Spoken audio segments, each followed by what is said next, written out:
I used to think pain made you small. Turns out pain sharpens you like a blade. Her name was Zara. We built a life that looked careful and safe weekend breakfasts. Bills split down the middle. A bookshelf full of books we never finished. I trusted her the way people trust their reflections. Automatic, unquestioning. Then one ordinary Thursday, everything she'd built with me was revealed to be theater. I found out the way most betrayals are found: ordinary, accidental, and final. A calendar notification chimed on her phone, an alarm she'd forgotten to hide. And the title was a name I didn't know, plus a place, plus a 3-letter code that meant nothing until I matched it to the receipt in the kitchen drawer. It was small evidence, the sort that can be explained away if you want to explain it away. I didn't. Something in me went very still.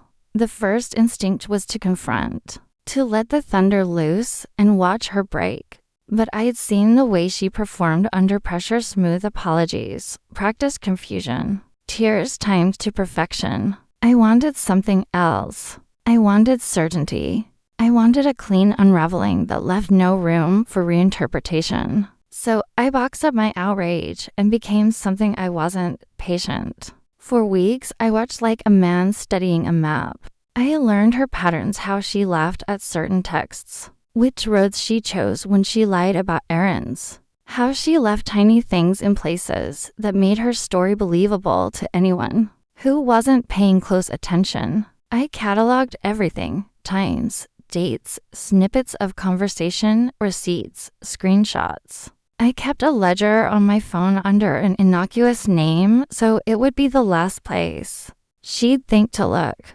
This was not about grand gestures. It was about building an unassailable truth.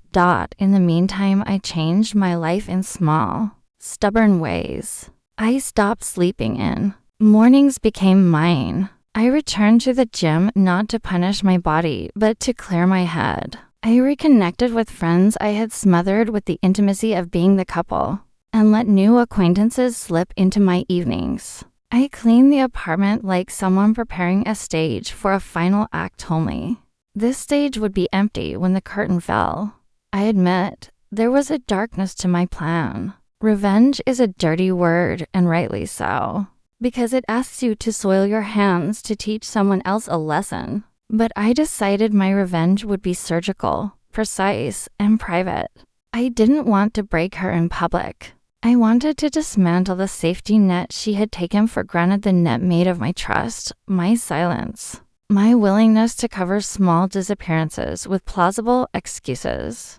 I wanted her to understand what it meant to live in a world where the person she'd relied on had learned her script and would no longer improvise mercy.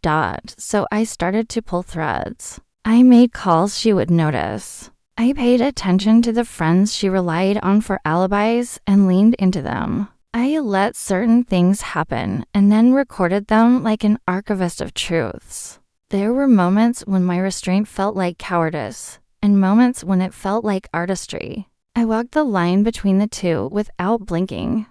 The first strike was small and elegant. Zara loved the illusion of being admired. She curated her social life the way others curate art: selective, polished, always on. I introduced subtle doubt into that curation. A mutual friend received an offhand text from me, careful, casual, and the friend, bewildered, passed it along.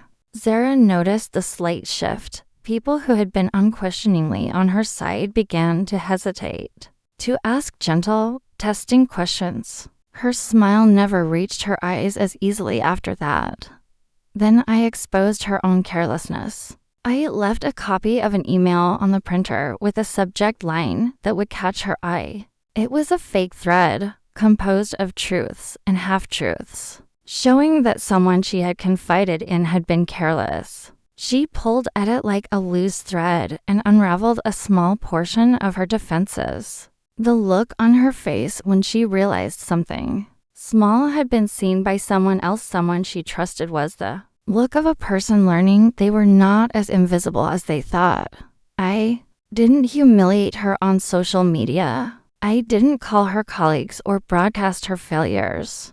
Vindictiveness without purpose is just noise. My aim was to make her feel what I had felt, not for the satisfaction of watching her suffer, but so that she could no longer operate from the comfort of anonymity in her deceit. I wanted her world to contract in the most personal way, her circle shrinking, the people who made her lies plausible stepping back, the private corners where she hid her choices becoming less private.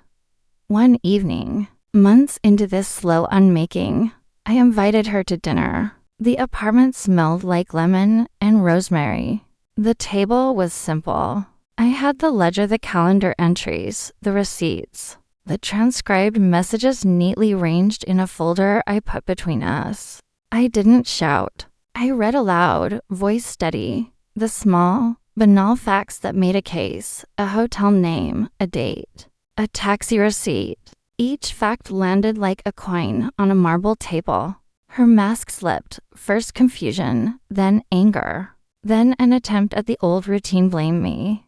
Make me the one who had manufactured this evidence. She tried to rewrite things the old way: gaslighting phrases, soft accusations, pleading turns. But the ledger refused reinterpretation. I didn't need to yell because the weight of the facts did the work. She became small in front of me, not because I made her small, but because she had made herself small through her decisions. I closed the folder and said, plainly, "You knew what you were doing." She cried, whispered apologies, made promises that had no purchase. I let her speak until the syllables were exhausted.